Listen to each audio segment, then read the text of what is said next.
Anyone who believes in indefinite growth on a physically finite planet is either mad or an economist. We don't want to focus politics on a notion that involves the rejection of principles around which a large majority of our fellow citizens organize their lives. We are not as endlessly manipulable and as predictable as you would think. So death is a taboo, maybe our last taboo.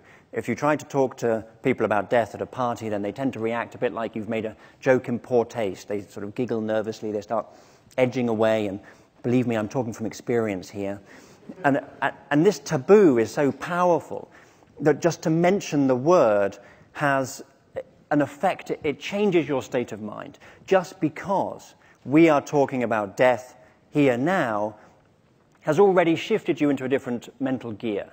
So everyone here, if you are religious, you will now be feeling more religious. If you're patriotic, you'll be feeling more patriotic. Whatever the core of your world view is, because we've mentioned the death word, you will now be holding onto it more tightly and will more aggressively defend it. Now, this phenomenon has been demonstrated in over 400 experiments from the field of social psychology. And to give you an idea of one of them, one recent study took two groups of agnostics, so people undecided in their religious views. And one group was told to think about being dead, and the other group was told to think about being lonely. So also unpleasant, but not fatal. And then they were asked again about their religious views, and those who had been told to think about mortality were afterwards twice as likely to express faith in God. So at the beginning they were all equally agnostic, but put the fear of death in them, and they run to Jesus. And this doesn't only work for religion, but for any kind of story that promises some kind of immortality. Christianity, of course, very explicitly promises immortality, but so does nationalism, through living on as part of a greater whole, or by becoming famous, or by becoming wealthy, for example. Now, the researchers behind these 400 and more experiments were inspired by Sigmund Freud and an American anthropologist called Ernest Becker. And they believed that civilization largely is a collection of defense mechanisms against death or against the fear of death. And so the theory is called terror management theory, because it's about managing this terror of mortality. And its supporters argue that the awareness of death could potentially have devastating impacts on us, on our ability to function. And so we need these defense mechanisms, because if you like, we alone are the mortals. On one side of us are the brutes, the animals who don't understand that they're going to die. Now, that may not be all of the animals. Maybe there are some who have some sense of death. But most animals, presumably, they have this will to live, and they don't know that it will be thwarted. On the other side of us are the gods, if there are any, who are true immortals because they are free of death. And in between, there's us mortals. This is what Yeats meant when he said, man has created death. We are the ones with the sense of self and the sense of time to create this idea of death. It's not happened to any of us, not here. Here we are, all alive in this room. We've created this sense of death, we imagine it happening, and so we conjure this spectre of the reaper and bring it into our lives. And this is the curse of being mortal, of having these massive brains. It means we must all live in the sense that the worst thing that can possibly happen one day surely will. That this will to live, to perpetuate ourselves into the future, will be thwarted. And so we all live in the shadow of this personal apocalypse. And this is, of course, terrifying. And so we have these defense mechanisms to protect us from death or from the fear of death. And it's very likely that everyone here this evening has some such immortality story that gets fired up, gets activated when reminded of death. It may be that you're religious, or it may be you hope you'll live on through your children, through some other legacy, through your works, or you're pursuing fame, or whatever it might be.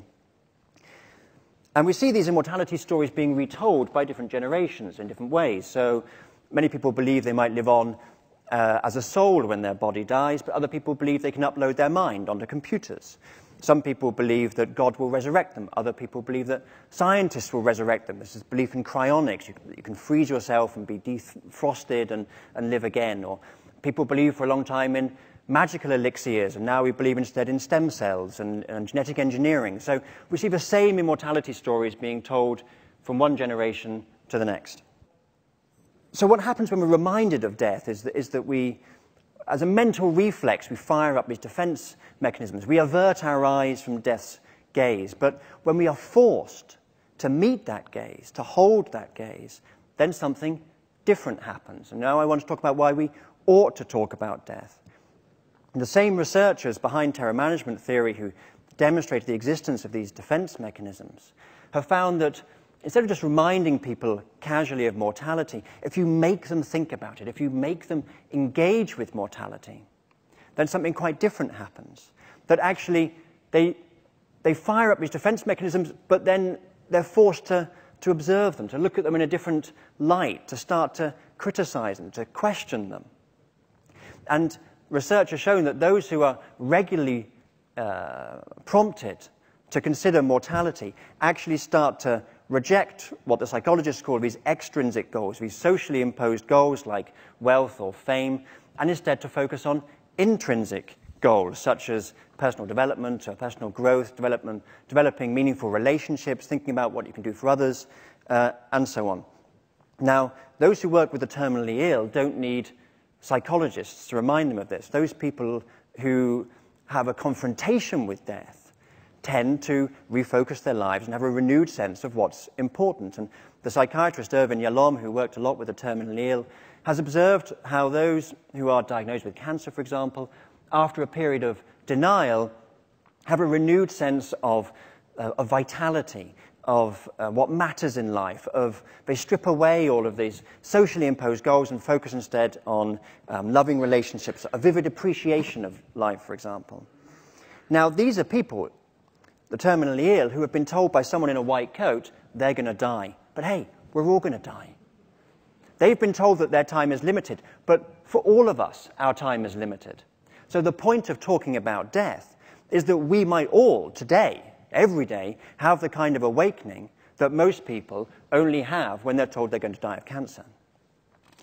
And this is, of course, not a realization that contemporary Western psychologists or psychiatrists have just had. Throughout the ancient world, in the Mediterranean,